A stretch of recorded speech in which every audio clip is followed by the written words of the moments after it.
So today we're going to be going over the figure 8 knot. So in order to tie your figure 8, you want to get a bight of rope. Once you have your bight, you want to fold it over the top of itself so it kind of looks like an 8. Then you bring it all the way around and feed it through the top hole of your 8. Then you pull it tight. In order to dress this knot, you pull individually on each one of the strands that's coming out of the knot, and that's a properly dressed figure 8. Now we're going to be tying the Alpine butterfly. In order to tie the Alpine butterfly, you want to wrap the rope around your hand 3 times.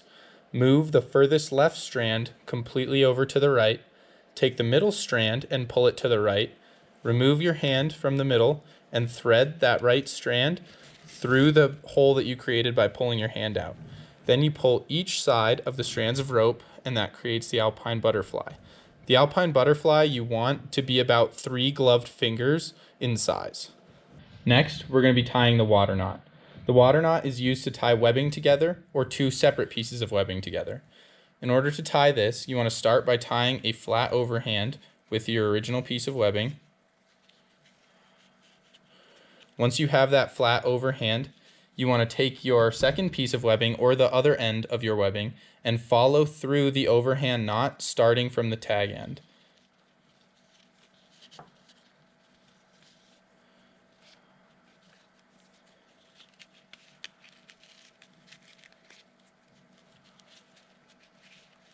Once you have the water knot tied, you pull on each end and cinch it down.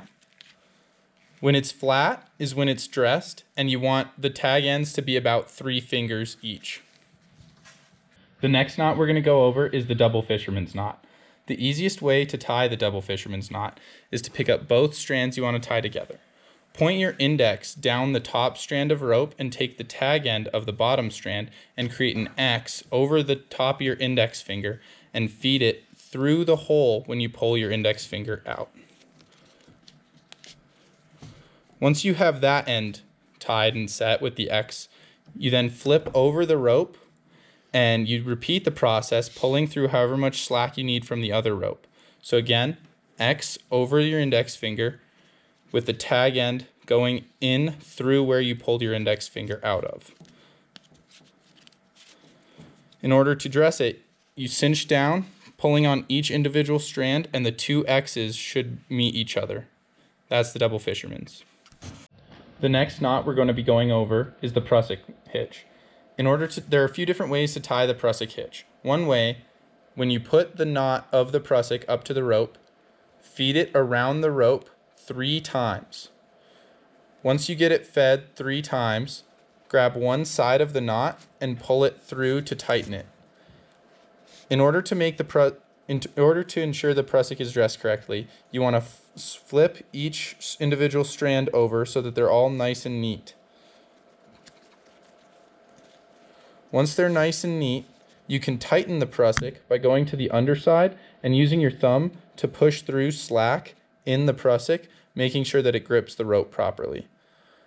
When the Prusik is dressed correctly, the loop should have the knot off of the rope as well as kind of away from where you're going to be clipping the Prusik, and the tongue should be underneath the loop, as well as all strands should be separate from one another. That's the Prusik knot.